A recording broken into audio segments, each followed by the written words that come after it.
So the next example I was going to work through is just this Whakauru stream worked example. And please ask questions if I'm moving too quickly or you're not understanding something. We can work through that. So general imports, we can come back to that later. You can look into that at your own time, read in the data. And this is our full data set at the Whakauru stream, right? We have a long period of relatively low concentration. And then 2010, 2012, we start seeing that increasing concentration. We also have a pretty clear outlier here that could really affect our analysis. I don't think concentrations actually dropped in half in 2022. So when we look at those data, we'll want to remove the outliers, and we're going to focus in on this period from 2010 to 2022 to fit our model. Now here we're going to fit our very simple model, in this case just a Mann-Kendall. And so this Mann-Kendall class is available in the Kendall stats repo, and it's just as simple as passing in the data and the alpha, and then you can get the results and plot the data. So it's a nice quick way to run Mann-Kendalls if you need to. So the next step is estimating the variance. So here we're going to use a send slope and send intercept. So that Mann-Kendall class has the ability to quickly calculate that send slope for you. And then send slope and send intercept are just the non-parametric linear regressions.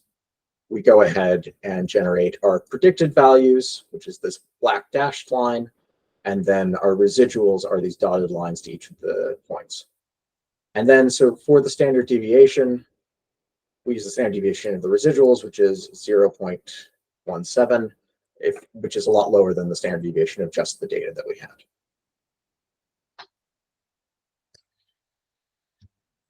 Estimating the likely source concentration. So this is this process again using our observed slope and intercept point to generate a source concentration.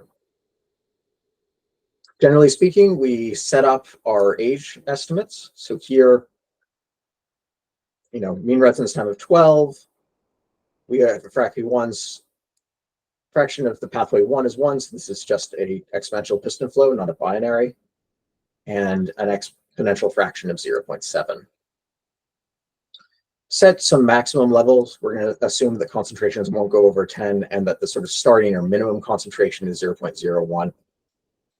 And then we're not going to try and guess. If you've used SciPy curve fit before, depending on how complex the thing you're trying to fit, sometimes setting guesses for your parameters can be quite useful. But in this case, we don't need to, which is handy. Calculate the historical slope in units of years from 2014. And here's where we have that initial concentration using the send slope and intercept. Double check the age inputs and estimate a starting age. So this is how far back we want to go. You can obviously specify this here, just saying the maximum of whatever the mean residence time is, or at least 30 years to go back. It's better to overshoot that start age than undershoot it.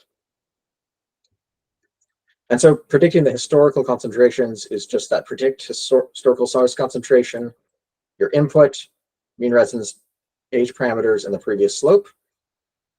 And it will go and it will generate this blue line from those data.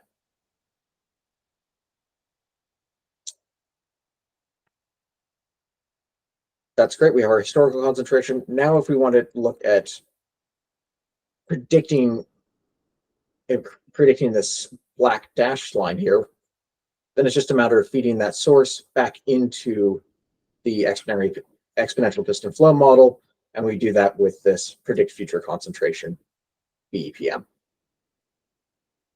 The base scenario source concentration is here, and then all of the start, stop, etc. And that's all that's required to generate these to generate these plots and generate these approaches. So this is pretty quick and easy. If anyone has questions around this particular point, happy to pause and discuss for a second. If not, we can keep cracking. So we can zoom into just the data that we're interested here, this 2012 data, and you'll see that our concentrations do an okay job of representing the results. So the next step is to generate our future scenarios.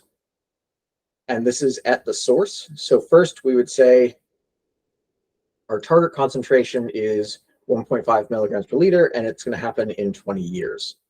So the base concentration for the base, we keep concentration static. For the alternative scenario, in 20 years, we set it at the target concentration, and in 55 years, we say, all right, well, once it hits that target concentration, it's going to stay there for the foreseeable future.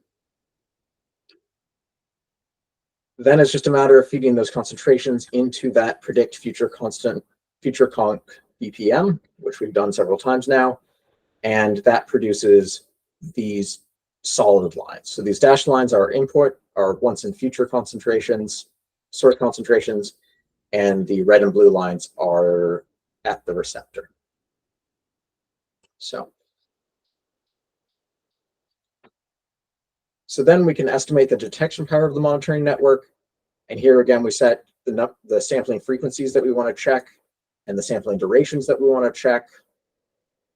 We make our sampler so that we know what that's going to, so that we can resample to that frequency. And it's just that same power calculations. Notice here we're using an N-section Mann-Kendall or a multi-part Mann-Kendall. And so we are expecting slopes, our concentrations to increase and then decrease. So we're looking for, we say, yes, we've accepted it. Our detection, like our p-value is less than 0.5 when we have an increasing and a decreasing slope in our data, and with statistically significant Mann-Kendall results on either side. We run this, and then the outputs of this work look something like this, where you've got your ID value, you've got the power, you've got the detection power, the maximum concentration that's pulled in. This is your error, your input. If a Python error occurs, it'll come out into this point, and you can work through it, so it won't break your stuff initially. And then you have your samples and your frequency duration, which these were just passed through to the output.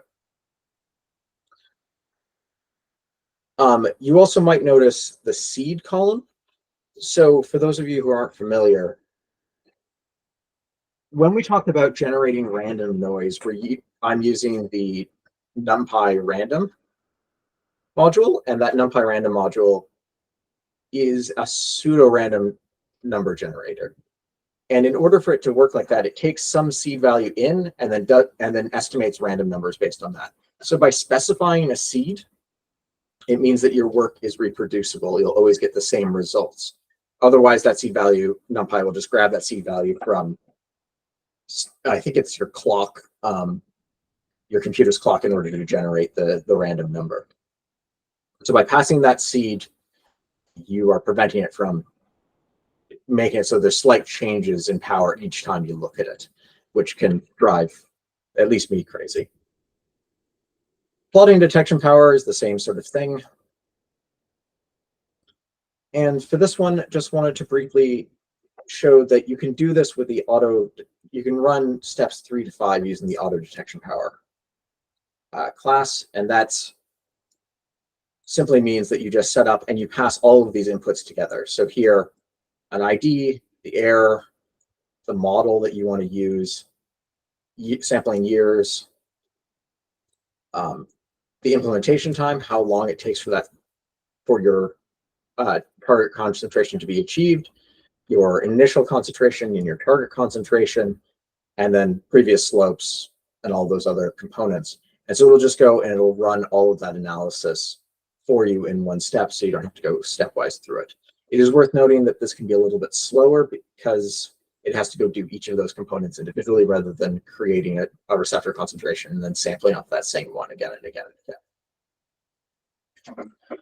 So yeah, that is this, and I think that provides a good example of, or a good space, and you can understand how to use these tools pretty effectively.